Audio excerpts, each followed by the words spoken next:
I'm Patty Bennett, and standing on that cabin porch under a sky full of stars, I found myself again.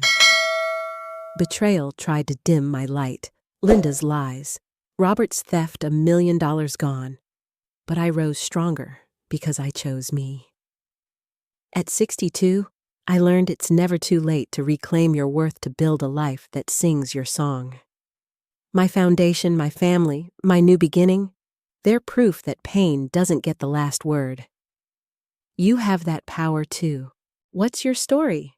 Have you faced a hurt that felt too big, only to find strength you didn't know you had?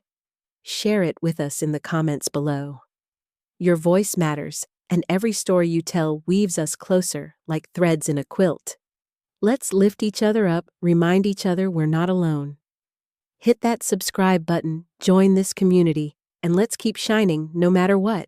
Because you, like me, are enough. Subscribe to the channel and comment where you're watching from, because this story is about to take you on an emotional journey you won't soon forget. I live in a quiet suburb outside Charlotte, North Carolina, in a 2-story house with white shutters and a wraparound porch. For 30 years, this house was my sanctuary, filled with laughter, homemade apple pies, and the chatter of my 2 children, Emily and James. I raised them alone after my husband Robert passed from cancer when Emily was just 10. Every decision I made, every late shift at the hospital, every penny saved, was for them. I wanted them to have the life I never did, one where they didn't have to count quarters for groceries or mend socks to save $1. Last summer, we planned a family reunion to celebrate my 58th birthday. It was supposed to be a day of joy, a rare moment when everyone, Emily, James, their spouses, and my 3 grandchildren would gather under one roof. I spent weeks preparing. I dusted off Robert's old grill-marinated chicken in my special sauce and hung fairy lights across the backyard. The air smelled of jasmine and charcoal, and the Carolina sun dipped low, painting the sky in hues of peach and gold. I wore my favorite blue dress, the one Emily once said made me look like a movie star. I stood at the porch, heart swelling, imagining the hugs, the stories, the clink of glasses as we toasted to family. As guests arrived, I greeted each one, my smile wide despite the ache in my feet. Emily pulled up in her sleek SUV, her husband Tom at the wheel. She stepped out, her auburn hair catching the light, and gave me a quick hug. "Happy birthday, Mom," she said, but her eyes darted away, scanning the crowd. I brushed it off. Maybe she was tired from the drive. James arrived next with his wife Sarah and their kids, who ran to me with sticky hands and squeals. For a moment, everything felt perfect. The party hummed along. I moved between the grill and the kitchen, refilling lemonade pitchers and passing out slices of my homemade pecan pie. Neighbors stopped by, and old friends shared stories of Robert's terrible golf swing. But as the evening wore on, I noticed Emily and Tom whispering in the corner, their heads bent close. James kept glancing at them, his jaw tight. Something felt off, like a storm brewing beneath the clear sky. Then came the toast. Emily stood glass in hand, and the crowd quieted. I expected a sweet speech, maybe a memory of our late-night talks, or the time I taught her to drive in the high school parking lot. Instead, her voice was sharp, practiced. To Mom, she said, who's always been there for us. But it's time we talk about the future, about the house, the savings, and what's best for everyone. My stomach dropped. The future, I'd never discussed selling the house or my savings. Heads turned, eyes fixed on me. Tom nodded at her, his smile thin, and I saw it, a flicker of something calculated in Emily's gaze.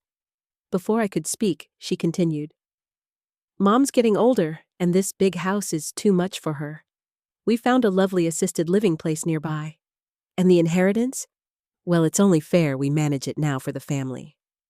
The words hit like a slap. Assisted living inheritance. My savings, my home, my life, they were planning to take it all. I stood frozen, the glass in my hand, trembling. The backyard, once warm with laughter, felt suffocating, the fairy lights blurring through tears I fought to hide. I looked at James, hoping he'd speak up, but he stared at the ground. Sarah squeezed his arm, her face unreadable. The grandchildren played on, oblivious, but the adults shifted uncomfortably, their whispers like static in my ears. Emily sat down, her expression calm, as if she hadn't just dismantled my world. Tom patted her hand, and I realized this wasn't a spur-of-the-moment speech. This was planned. My daughter, the girl I'd rocked to sleep, had lied to my face in front of everyone to claim what I'd built for her. That night, as the last guests left and the house grew quiet, I sat on the porch, the air heavy with the scent of dying embers. My heart ached, not just for the betrayal, but for the secret I'd kept for years, a secret about the money, the house, and the truth about our family. I didn't know it then, but Emily's lie was just the beginning. What came next would shock us all. The morning after my 58th birthday, I woke to the smell of stale coffee and the weight of Emily's words pressing on my chest. Her toast, those calculated sentences about assisted living, and my inheritance played on a loop in my mind. I sat at the kitchen table, the same one where I'd helped her with algebra homework, and bandaged her scraped knees trying to make sense of it. The house was quiet, the fairy lights from the party still dangling outside, mocking the joy I'd felt just hours ago. I kept asking myself, how could my daughter, my Emily, plan to strip me of everything I'd built? I tried to shake it off. Maybe I'd misunderstood. Maybe she was worried about me living alone in this big house. I poured a cup of coffee, the mug warm against my palms, and decided to talk to her. I called her cell, but it went to voicemail. I texted Emily, "Can we talk about last night?" No reply. By noon, I was pacing the hardwood floors, the creak of each step echoing my unease. Finally, my phone buzzed, not with Emily's name, but James's. "Mom, we need to meet. Can you come to Emily's place?" His voice was strained, like he was holding something back. My heart sank, but I grabbed my keys and drove the 20 miles to her house in Matthews. Emily's home was modern, all glass, and sharp angles, a far cry from my cozy colonial. I parked behind Tom's SUV, noticing a new Mercedes in the driveway. When had they gotten that? I knocked, and Tom opened the door, his smile tight. "Margaret, good to see you." "No, Mom, just my name, like I was a stranger." Inside, Emily sat on a leather couch, her posture rigid. James was there too, perched on a chair, avoiding my eyes. Sarah, his wife, stood by the window, arms crossed. The air felt heavy, like the moment before a thunderstorm. "Mom? Thanks for coming," Emily said, her tone clipped like she was reading from a script. "We didn't want to upset you last night, but we need to be practical. This family has expenses, college funds, mortgages, Tom's business.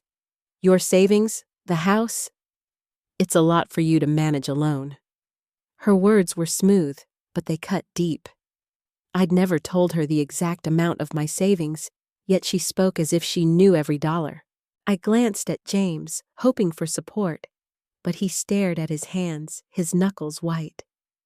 "Emily," I said, my voice trembling, "this house, my savings, they're for you and James, for your future. But I'm not ready to give it up. I'm not frail. I'm not going anywhere." My throat tightened, memories flooding back, the nights I'd worked double shifts as a nurse to pay for her dance lessons, the Christmases I'd skipped gifts for myself to buy her a new coat. I'd given her everything, and now she was treating me like a burden. Tom leaned forward, his voice oily. "Margaret, it's not about you being frail. It's about what's fair. Emily and I have been looking into options.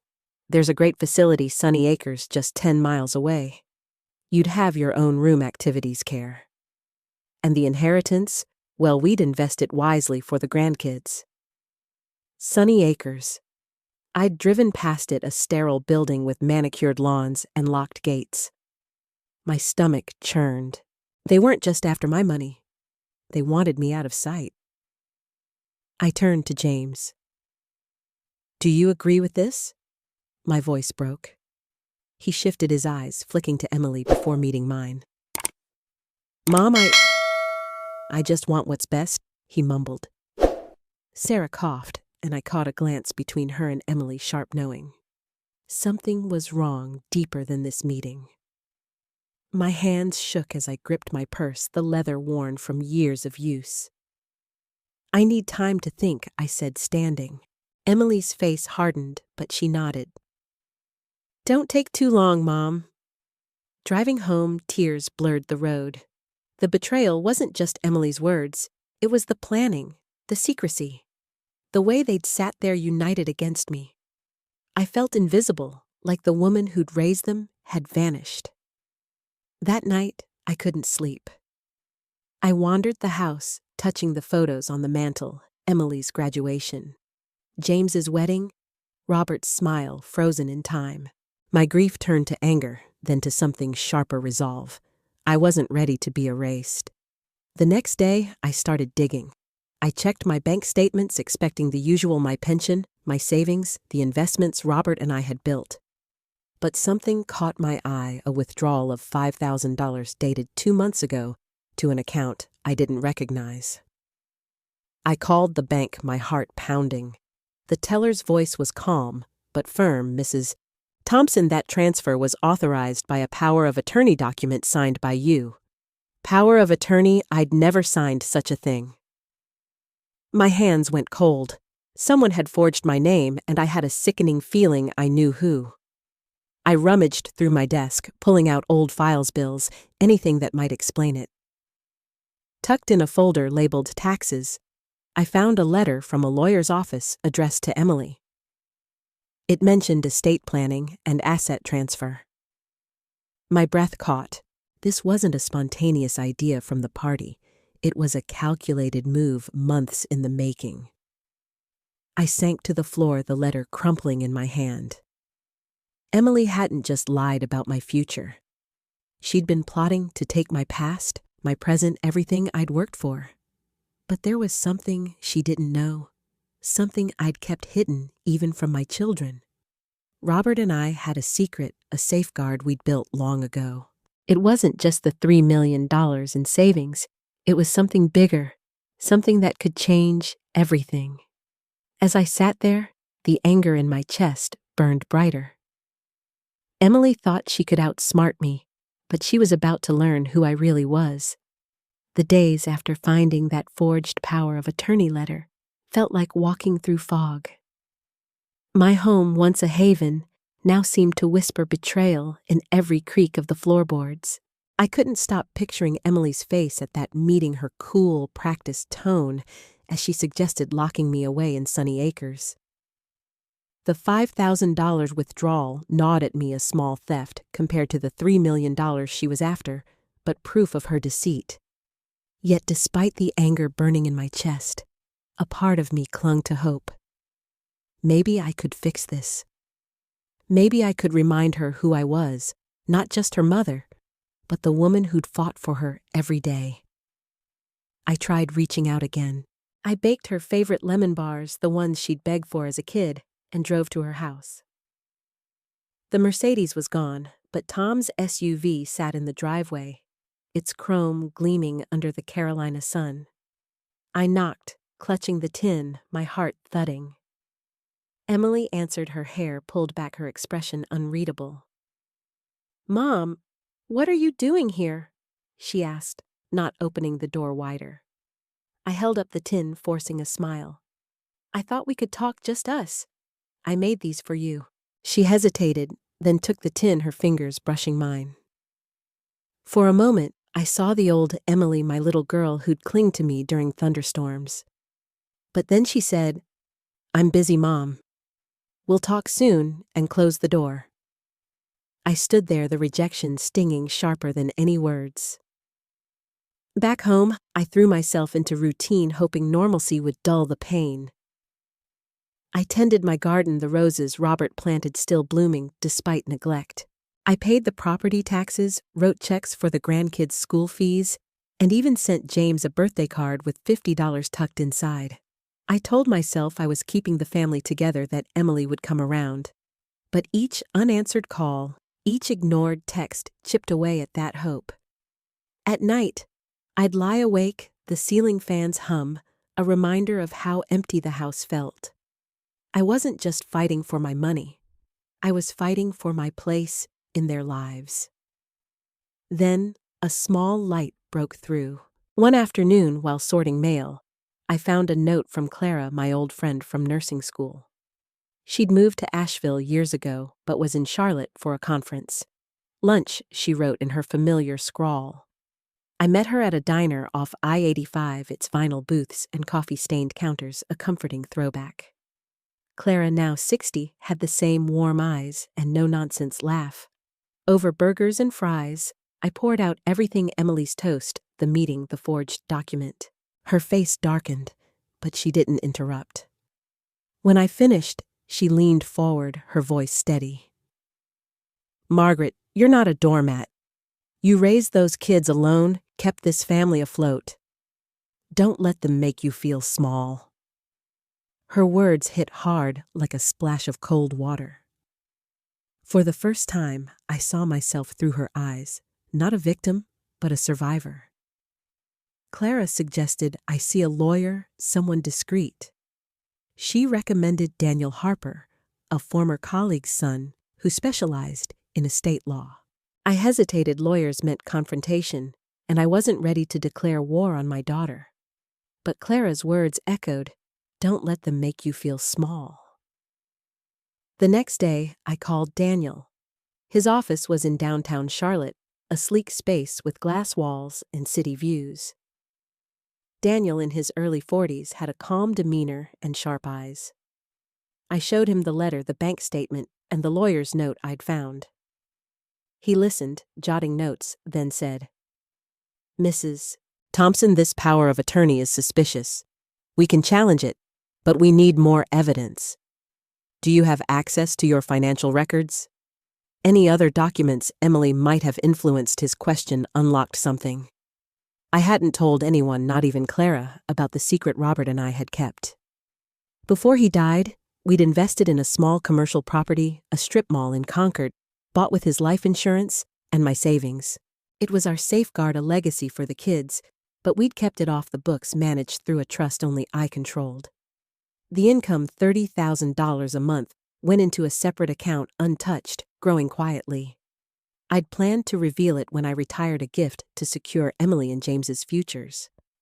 But now I wondered, had Emily somehow found out? Was that why she was pushing so hard? I didn't tell Daniel about the trust yet. Instead, I promised to gather more records. That night, I tore through my office, pulling out bank statements, tax returns, anything that might show what Emily had done. In a locked drawer, I found something else, a USB drive labeled Family Photos. Curious, I plugged it into my laptop. It wasn't photos. It was a folder of scanned documents, my will, property deeds, and a draft of a new trust agreement naming Emily as the sole beneficiary of my estate. My name was signed at the bottom, but I'd never seen this document. The date was 6 months ago, around the time of the $5,000 withdrawal. My hands shook as I scrolled. There was an email, too, from Tom to an unknown address. "She's clueless. We'll have it all by spring." Clueless. The word burned. My daughter and her husband weren't just greedy, they were orchestrating a takeover. The discovery broke something in me. I didn't sleep that night, pacing the living room, the moonlight casting shadows on the walls. I thought of Emily's childhood, how she'd cry when I left for night shifts, how I'd promised her I'd always be there. I thought of James's silence, Sarah's knowing glance, Tom's smug smile. I'd been bending over backward to keep them close, but they saw me as a means to an end. The pain was raw, like a wound reopened, but beneath it, a new feeling stirred fury. I wasn't their pawn. I was Margaret Thompson, the woman who'd rebuilt her life after Robert's death, who'd turned grief into a legacy. They thought they could bury me, but they didn't know the half of it. The next morning, I called Daniel. "I want to fight this," I said, my voice steady for the first time in weeks. "What do I need to do?" He outlined a plan: freeze my accounts, challenge the power of attorney, and investigate the trust documents. But I had another idea, one I didn't share yet. The strip mall, the trust, the $3 million. It was my leverage, my secret weapon. I'd kept it hidden to protect my kids, but now it would protect me. I started making calls, first to the bank managing the trust, then to a real estate agent I trusted. I wasn't sure what I'd do with the property: sell it, transfer it, or use it to bargaining power. But I knew one thing: Emily wouldn't get a dime until I was ready. As I hung up, the doorbell rang. It was Clara, holding a bag of donuts and a fierce grin. "I'm not letting you do this alone," she said, stepping inside. Her presence felt like a lifeline. For the first time, I wasn't just enduring, I was planning. Emily thought she'd outsmarted me, but she'd forgotten who taught her to play chess. The board was set, and it was my move. The air in my Charlotte home felt different that morning, charged with a clarity I hadn't felt in months. The USB drive's contents, the forged trust. Tom's email calling me clueless had lit a fire in me. I wasn't just fighting for my $3 million inheritance or my house. I was fighting for my dignity, for the years I'd poured into my children, only to be cast aside. With Clara's encouragement and Daniel's legal advice, I knew it was time to act. No more waiting, no more hoping Emily would see me as her mother again. The woman who'd raised her was done begging for scraps of love. I sat at my kitchen table, the oak surface scarred from years of family dinners, and dialed the bank managing the trust. The strip mall in Concord Roberts, and my secret was the key. Its $30,000 monthly income had grown into a $3.2 million asset held in a trust only I controlled. I'd kept it hidden to surprise Emily and James one day, but now it was my shield. I want to transfer the trust's assets to a new account, one Emily can't access. I told the banker, my voice steady, and I need it done today. The banker, a woman named Linda, paused, then said, "Mrs. Thompson, that's a significant move." "Are you sure?" I pictured Emily's cold smile at the reunion, Tom's smug nod. "I've never been sure." Next, I called my real estate agent, Mark, who'd managed the strip mall's leases for years. "Mark, I'm considering selling the property," I said. "What's it worth?" He whistled softly. "In today's market, at least $4 million, maybe more. I can get appraisals by next week." I didn't commit yet. Selling was a last resort, but knowing its value gave me power. I wasn't just a widow with a savings account. I was a woman with options, with leverage Emily couldn't touch. Daniel, my lawyer, was the final piece. I met him at his office, the Charlotte skyline glinting through the windows. I handed him the USB drive and the forged trust documents. "Daniel, I want to revoke any power of attorney Emily claims to have and freeze all my accounts. And I want to rewrite my will." His eyes widened slightly, but he nodded. "We can file an emergency injunction to block the forged document and start an investigation into the $5,000 withdrawal. As for the will, what are your wishes?" I took a deep breath, the weight of the decision settling over me. I'm not ready to disinherit Emily or James, but I want the trust protected. No one gets a penny unless I say so. And I want to add a clause: my estate goes to charity if my kids contest my wishes. It wasn't revenge, not yet, but it was control, something I'd let slip for too long. The paperwork took hours, each signature a step toward freedom. As I signed the new will, I felt a rush, not joy, but something fiercer, like a storm breaking. I wasn't erasing my children.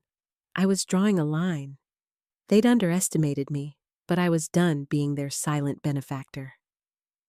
Driving home, the radio played an old Dolly Parton song, and I turned it up, the lyrics about strength washing over me. For the first time in months, I felt alive, untethered from the guilt that had kept me small. That evening, I did something symbolic, something for me. I went to the attic and pulled out a box of Robert's things: his old sweaters, his golf clubs, the letters he'd written me before he died. I lit a fire in the backyard pit, the same one we'd used for the reunion, and burned the letters. Not out of anger, but release. The flames curled around his words, the smoke rising into the Carolina night. "I'm doing this for us, Robert," I whispered. "For the life we built." The act felt final, like closing a chapter. I wasn't just Margaret the grieving widow anymore. I was Margaret the woman taking her life back. The fallout came faster than I expected. The next morning, my phone buzzed with a text from Emily's mom. "Why is the bank calling me about a frozen account?" My heart raced, but I didn't respond. An hour later, Tom called, his voice tight. "Margaret, what's going on?" "We're just trying to help you. Help me." Those words felt like poison now. I let it go to voicemail. By noon, James showed up at my door, his face pale. "Mom, Emily's freaking out. She says you're cutting us off." "Is that true?" I looked at him, my son, the boy I'd taught to ride a bike, and saw the conflict in his eyes. He wasn't innocent, but he wasn't Emily either. "James," I said, my voice calm, "I'm protecting what's mine. You'll understand soon." He left without another word, his shoulders slumped. As the sun set, I stood on my porch, the air thick with the scent of cut grass and distant barbecue. Emily's panic, Tom's anger, James's confusion, they were proof my move had hit its mark. I'd taken the first step, not with shouting or tears, but with quiet, unshakable resolve. The trust was safe, my accounts were locked, and my will was ironclad. They thought they could push me out, but I'd pushed back, and the ground beneath them was shifting. I didn't know how they'd react next, but I was ready. The secret of the strip mall, the truth about our family, it was mine to wield, and I wasn't done yet. The days following my stand felt like the calm after a hurricane. The trust was secure, my accounts frozen, and my new will locked away in Daniel's office. I'd burned Robert's letters not to erase him, but to free myself from the weight of a past I could no longer carry. Yet as I stood in my Charlotte kitchen, the morning light spilling across the counter, I knew the storm wasn't over. Emily's panicked text, Tom's angry voicemail, James's conflicted visit, they were just the beginning. I'd shaken their world, and now they'd push back. But this time, I wasn't the Margaret who'd beg for their love. I was ready to hold my ground.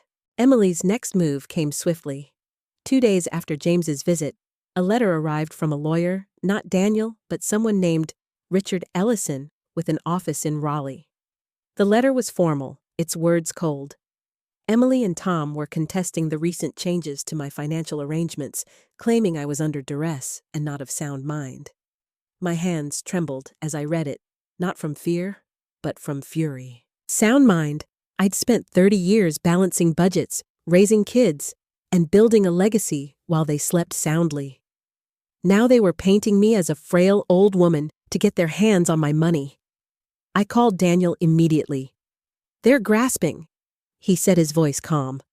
"This is a scare tactic. We have the forged documents, the USB drive, and your testimony. They don't have a case." His confidence steadied me, but the betrayal cut deeper. Emily wasn't just after my money, she was trying to erase my agency. The neighborhood buzzed with whispers. My neighbor, Mrs. Carter, stopped by with a casserole and a curious glance. "Heard Emily's been talking Margaret? Says you're acting strange shutting her out." I forced a smile, the casserole dish warm in my hands. "Just family matters, Ellen. We'll sort it out." But inside I seethed. Emily was spreading lies, turning my community against me. I pictured her at her glass-walled house, spinning a story of a confused mother who needed help. It was a calculated move, one meant to isolate me.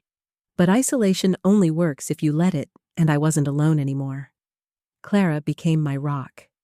She showed up daily, sometimes with coffee, sometimes with just her fierce loyalty. One evening, as we sat on my porch swing, the air thick with the scent of honeysuckle, she said, You know, Margaret, you're not just fighting for yourself. You're showing every woman our age that we don't have to shrink. Her words sank in, and I realized this wasn't just about my family.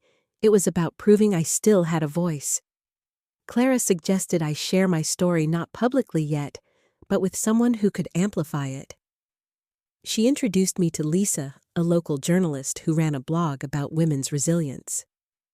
Over coffee at a diner, I told Lisa everything, leaving out the strip mall's details, but sharing the forged documents and Emily's betrayal. Lisa's eyes lit up.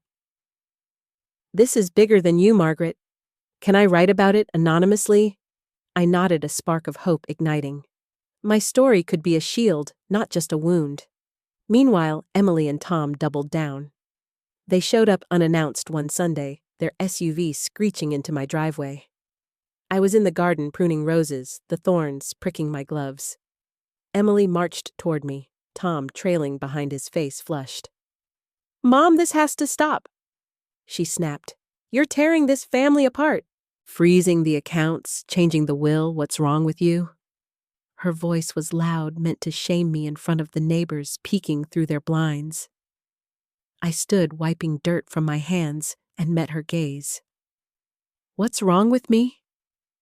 "You forged my signature, Emily. You tried to steal my life. That's what's wrong." Her mouth opened, then closed, her confidence faltering. Tom stepped in, his tone patronizing. "Margaret, let's be reasonable. We're just protecting the family's future." I laughed, a sharp sound that surprised even me. "Protecting? You're protecting your new Mercedes, Tom." They left tires squealing, but I saw the crack in their armor. They were rattled. James was quieter, but no less persistent. He called late one night, his voice heavy. "Mom, I didn't know about the forged documents, I swear. But Emily says you're cutting us out completely. Is that true?" I wanted to believe him, but his silence at the reunion, his avoidance during the meeting, lingered like a bruise.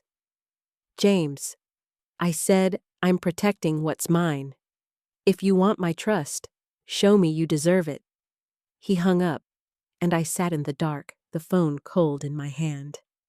I loved my son, but love wasn't enough anymore. I needed truth. A smaller discovery clarified their motives. While reviewing bank records with Daniel, I found another unauthorized transfer, $10,000 this time, to a company called Ellison Investments. A quick search revealed it was linked to Tom's business, a failing real estate venture. Emily wasn't just greedy, she was desperate, propping up Tom's dreams with my money. The realization stung, but it also freed me. Her betrayal wasn't about me. It was about their own failures. I shared this with Lisa, who added it to her draft, her blog post now shaping into a powerful exposé. I took another step to solidify my position.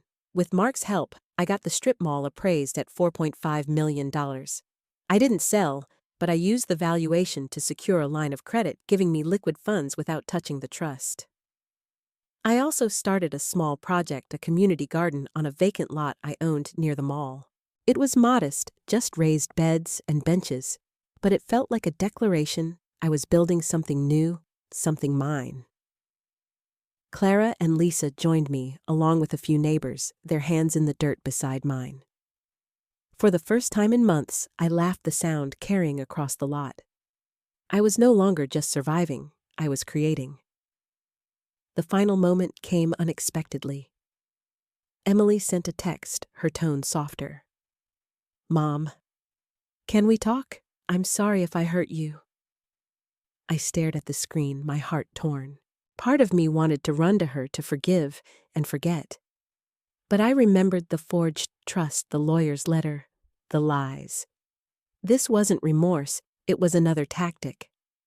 I replied, "We'll talk when you're ready to tell the truth." Then I turned off my phone and walked to the garden, the evening sun warming my face. I wasn't running from my daughter. I was walking toward myself. The fight wasn't over, but I'd claimed my space, my strength. Whatever came next, I'd face it as the woman I'd always been, not the one they tried to make me. As the summer faded into fall, my Charlotte home began to feel like mine again.